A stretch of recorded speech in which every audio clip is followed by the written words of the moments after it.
Hello friends, welcome back to creative concept classes.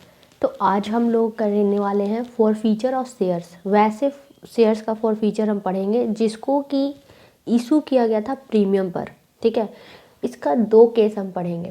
पहला case पढ़ेंगे वो कि अगर फॉर फीचर प्रीमियम मिलने के पहले हो गया है, यानी कि प्रीमियम का पैसा नहीं दिया है और उसके पहले ही शेयर को फॉरफिट कर लिया गया है, तो ये हो गया फर्स्ट केस। सेकेंड केस हम वो पढ़ेंगे कि फॉरफीचर हुआ है कब, जब प्रीमियम मिल चुका है, यानी प्रीमियम मिलने के बाद शेयर को फॉरफिट किया गया है। तो पहला केस चलिए करते हैं, जहां हम ये देखेंगे कि फॉरफीचर मिलने के प्रीमियम मिलने के पहले ही फॉरफीचर हुआ है।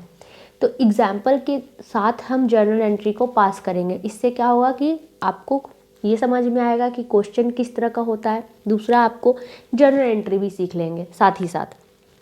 तो मैंने यहाँ लंबा चौड़ा क्वेश्चन ही डाला है, उसको आपके लिए बहुत शॉर्ट में कर दिया है। तो शॉर्ट में क्या है कि सपोज दैट कि राम को कंपनी ने इशू किया था 1000 शेयर्स, ओके, और 10 रुपये थी इसकी वैल्यू।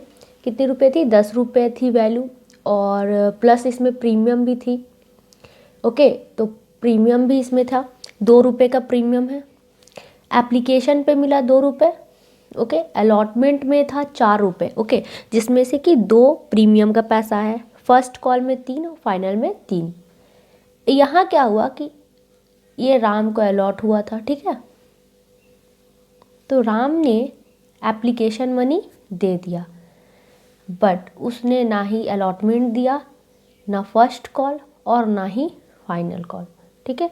अब यहाँ देख रहे हैं कि इसने तीनों नहीं दिया है, ठीक है, अलॉटमेंट फर्स्ट फाइनल नहीं दिया है, और कंपनी ने अब इसका शेयर यहाँ फॉरफिट कर दिया। एप्लीकेशन मिलने के बाद उन्होंने फॉरफिट कर दिया क्योंकि उसने allotment first call final call नहीं दिया है। तो प्रीमियम नहीं मिला क्योंकि अलॉटमेंट में प्रीमियम मिलना था, सो नहीं मिला, उसके पहले ही फॉरफिट हो गया। तो एंट्री कैसे हम पास करेंगे? तो एंट्री सिंपल है बहुत ज़्यादा, तो चलिए देखते हैं। तो एंट्री में क्या होगा कि शेयर कैपिटल अकाउंट हम डेबिट करेंगे, ओके, शेयर कैपिटल अकाउंट हम डेबिट करेंगे।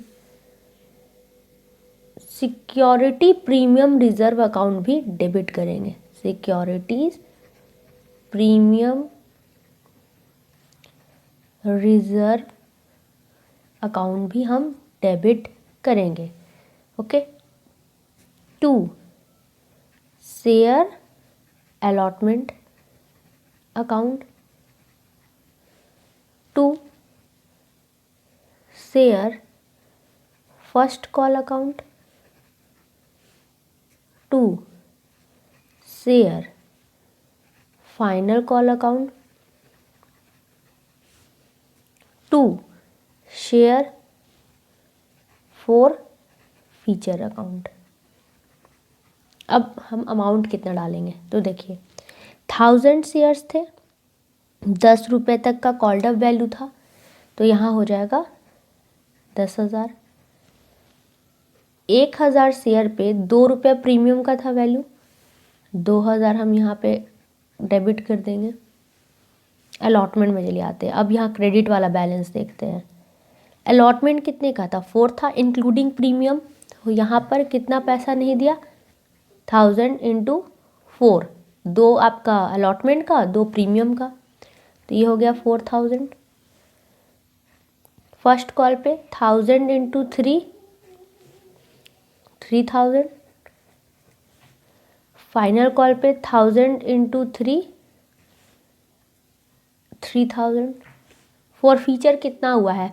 तो एप्लीकेशन मनी दे दिया है। एप्लीकेशन कितना था? 2 रुपये, तो 1000 इंटू 2 यानी कि 2000।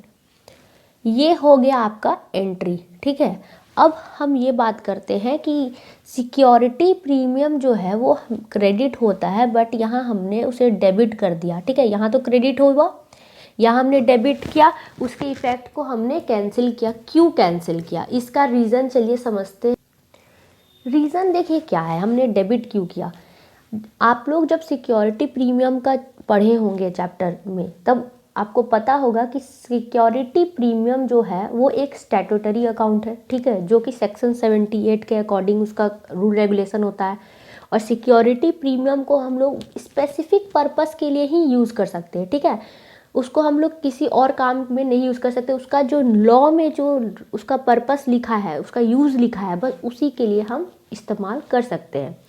अब यहाँ क्या हुआ कि यहाँ तो सिक्योरिटी प्रीमियम मिला ही नहीं, तो इसको हम बुक में लिख के ही नहीं रखेंगे, इसका बुक में रहने का ज़रूरत ही नहीं है ना। प्रीमियम का पैसा हमें मिला ही नहीं है, तो इसको अगर हम यहाँ क्रेडिट तो पहले हो गया होगा, तो डेबिट करके कैंसिल करना होगा, क्योंकि ये बुक में इसको रख नहीं सकते हैं हम, क्योंकि प्रीमियम का पैसा तो हम किसी और जगह यूज़ नहीं कर सकते हैं। तो इसका कैंसिलेशन होना बहुत ज़रूरी है। इसीलिए जितना अमाउंट यहाँ पे 2000 है वो क्रेडिट हुआ था, तो 2000 हमने डेबिट भी कर दिया। इसी वजह से सिक्योरिटी प्रीमियम अकाउंट डेबिट हुआ है, क्योंकि प्रीमियम का पैसा मिला ही नहीं है, तो उसका हम लोग उसका बुक में हम लोग एंट्री करके नहीं रखेंगे, और इसीलिए इसको कैंसिल करना बहुत ज़रूरी है, क्योंकि ये पैसा तो मिला ही नहीं है, ठीक है। जब पैसा नहीं मिला है तो क्रेडिट करके रखने का कोई फ़ायदा नहीं है, ठीक है। तो ये रहा आपका फॉरफीचर का एंट्री जब आपका प्रीमियम नहीं मिला है, ठीक है। क्वेश्चन के थ्रू आपको समझ में आ गया कैसे कैसे हमने किया। फॉरफीचर में वो अमाउंट जाता है जो अमाउंट शेयर होल्डर ने कंपनी को पे किया हुआ होता है, वो फॉरफीचर में चला जाता है। और बाकी का तो आपको समझ में आ गया होगा कि फर्स्ट कॉल नहीं दिया, फाइनल कॉल नहीं दिया और अलॉटमेंट नहीं दिया, तो वो सारा हमने क्रेडिट कर दिया।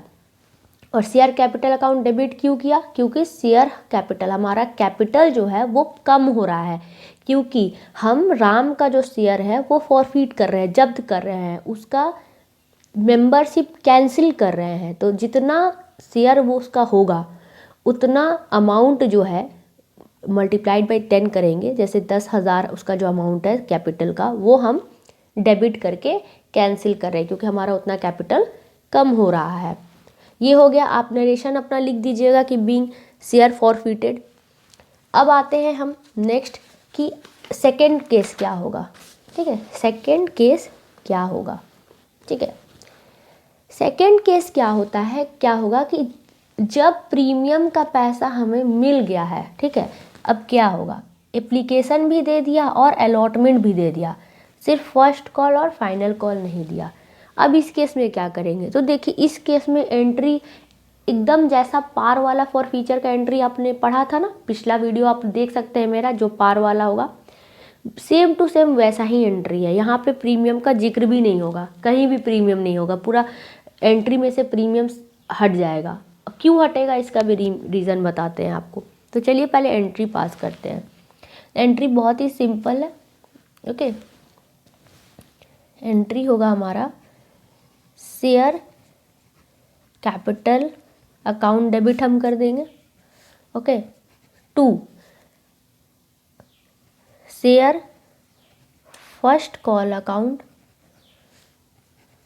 To share final call account, to share forfeiture account, okay. अब अमाउंट डालते हैं, कितना जाएगा, 1000 शेयर पे 10 रुपये करके था, 10,000 हो गया। फर्स्ट कॉल में कितना जाएगा, तो 1000 गुना 3, यहाँ पे कितना हो जाएगा, 1000 गुना 3, 3000, 3000। अब यहाँ पे फॉरफीचर में कितना पैसा जाएगा, तो फॉरफीचर में सिर्फ जाएगा 1000 गुना 2 आपका एप्लीकेशन का और 2 अलॉटमेंट का, यानी कि 4। 2 जो प्रीमियम का था वो हम फॉरफीचर अकाउंट में नहीं डालेंगे, ठीक है। सिर्फ एप्लीकेशन का 2 रुपया डाल दिया और अलॉटमेंट का 2 रुपया डाल दिया। यहाँ पे 2 रुपया आपका क्या था, 2 रुपया अलॉटमेंट का था ना, और 2 रुपया आपका प्रीमियम था। तो हमने एप्लीकेशन का 2 रुपया लिया, अलॉटमेंट का 2 रुपया लिया। प्रीमियम हम यहाँ पर फॉरफीचर अकाउंट में नहीं डालेंगे। रीज़न क्या है इसका, ये भी चलिए समझते हैं। रीज़न ये है कि जो प्रीमियम का पैसा जो हमें मिल गया है, ओके, ये तो चला गया हमारा प्रीमियम का रिजर्व अकाउंट में। हमें पता है कि सिक्योरिटी प्रीमियम को हम स्पेसिफिक पर्पस के लिए ही इस्तेमाल कर सकते हैं। तो सेक्शन 78(2) के अकॉर्डिंग, जो कि कंपनीज एक्ट सेक्शन 78(2) के अकॉर्डिंग है कि हम जो प्रीमियम का पैसा मिला है उसे हम फॉरफीचर अकाउंट में नहीं ट्रांसफ़र कर सकते हैं। ओके, हम इसे फॉरफीचर अकाउंट में ट्रांसफ़र नहीं कर सकते, क्योंकि शेयर फॉरफीचर जो है, जो अमाउंट है, उसका इस्तेमाल दूसरा है और प्रीमियम का इस्तेमाल बहुत ही ज़्यादा रिस्ट्रिक्टेड है। तो वो प्रीमियम का पैसा जो है उसको हम शेयर फॉरफीचर अकाउंट में डाल करके इसका इस्तेमाल नहीं कर सकते हैं। प्रीमियम का अलग इस्तेमाल होगा, शेयर फॉरफीचर में जो पैसा कंपनी जब्त करती है, यानी जो पैसा यहाँ कंपनी जब्त कर ली, इसका इस्तेमाल अलग है। ठीक है, अपना अलग अलग रूल्स एंड रेगुलेशन बना होता है हर रिजर्व का कि किसका पैसा कहाँ कहाँ यूज़ हम कर सकते हैं। अगर आप चाहते हैं तो मैं इसका सेपरेट वीडियो भी बना दूंगी कि सिक्योरिटी प्रीमियम रिजर्व का पैसा हम किस काम के लिए इस्तेमाल कर सकते हैं। ओके, तो बस यही रीज़न है कि हम जो है प्रीमियम जो हमें मिला है वो पैसा हम फॉरफीचर अकाउंट में नहीं डाल सकते हैं। इसलिए इसका जो एंट्री एकदम सिंपल होगा, बस प्रीमियम को साइड कर देना है। ना तो उसे हम डेबिट करेंगे, ना हम उसे क्रेडिट करेंगे, ना ही हम उसे शेयर फॉरफीचर अकाउंट में डालेंगे। समझ गए? ये बहुत ही सिंपल एंट्री था कि होप सो आपको ये वाला पोर्शन समझ में आ गया होगा। ठीक है, तो ये तो रहा कि बहुत मैंने इजी एग्जाम्पल के थ्रू आपको ये फॉरफीचर समझाया है।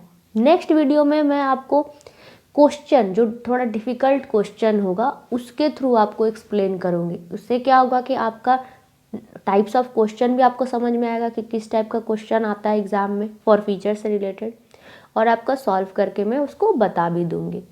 ओके, अगर आपको मेरा वीडियो समझ में आया हो तो प्लीज़ लाइक करिएगा, मेरे चैनल को ज़रूर सब्सक्राइब करिए। Thank you so much.